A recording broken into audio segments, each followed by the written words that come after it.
రాష్ట్రంలో వరుస ఎన్నికల నేపథ్యంలో రాష్ట్ర పోలీస్ శాఖ పటిష్టమైన భద్రతను ఏర్పాటు చేసింది.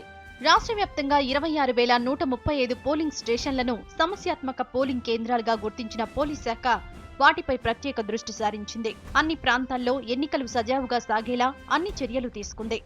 నిబంధనలను ఎవరు అతిక్రమించినా కఠిన చర్యలు తప్పవంటున్నారు రాష్ట్ర పోలీస్ బాస్ ప్రసాదరావు.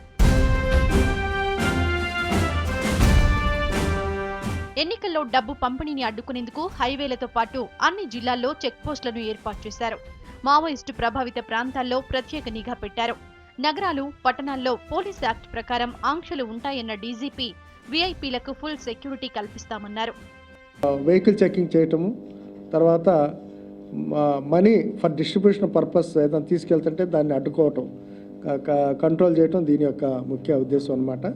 దాంట్లో భాగంగా అందరు ఎస్పీలకు కూడాను చెక్ పోస్టులను ఏర్పాటు చేసి వెహికల్ చెకింగ్ చేయటం అనేది చేయమని చెప్పడం జరిగింది.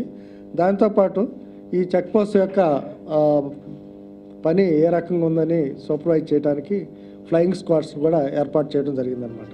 నామినేషన్ల పర్వం మొదలు ఎన్నికల ఫలితాలు వచ్చే వరకు రాజకీయ పార్టీలు రూల్స్ బ్రేక్ చేస్తే చర్యలు తప్పవన్నారు ప్రసాదరావు.